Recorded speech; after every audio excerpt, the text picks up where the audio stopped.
Good morning, everyone. Today is Tuesday, October 2020. My name is Karen Bodenschatz, and I serve as Associate Pastor at First Lutheran Church in Onalaska, Wisconsin. And this is our morning musing.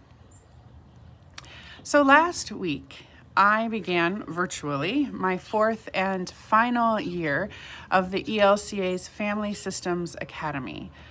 This is, for those of you who haven't heard me talking about it before, a group of people that are gathered together to learn about family systems, a way of understanding how families and organizations work together and grow together, so that we can then help our synod and churches and leaders in a variety of ways, but primarily to be healthy places where the gospel flourishes. So the key to this work is understanding your family history. So it's one of the cornerstones of the Academy. And we do what's called family of origin work, because when we understand our family, we understand ourselves. It is amazing to me how I can see patterns of behavior, good and bad, being passed down from generation to generation in my family. And then in that learning, I get to choose what I want to keep and what I want to work on not keeping. My great-grandfather's form of stubbornness, I've shared his story before. For example, his almost rigid stance on what he will and won't do is very much alive in me, but I work on softening it a little bit, because my grandmothers, both of them, their compassion and their humor live in me too. So the same thing is true for organizations, churches, communities, and countries. Knowing our history helps us choose what we are going to keep and what we're going to change, so that we can be better human beings and better groups of people. However, we do need to know the fullest history possible to be better equipped to learn and grow. So this year in October, Systems Academy began on Columbus Day.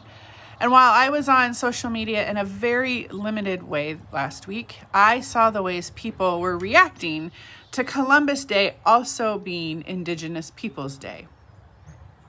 Friends, it is okay for us to acknowledge both. They are both a part of our shared history. And we all know that Columbus did not discover this land. There were people already living here. It isn't pleasant to de-romanticize the discovery of North America, just like it isn't pleasant for me to learn about my ancestor who was a general in Hitler's army, or that I have part of my family who owned a slave. However, it is necessary to dig into our history and understand what shapes us, which by no means lessens who we are. In fact, it makes us even better. Knowing and acknowledging that Columbus wasn't a saint just makes him human like the rest of us. And knowing and acknowledging that the people who were here before him weren't savages, but a people with a rich history of their own, makes them more human. So for those of us who are of European descent, it is important for us to understand the full picture of Columbus arriving in North America beyond our fourth grade history lessons, so that we can be better humans. We must face the damage that colonialism has done across the world, so that we can then temper those characteristics in ourselves with the reverence for life that is exhibited by the First Nation peoples of our land. It's not an either-or situation. It's a both-and one. It's also hard and sometimes scary work.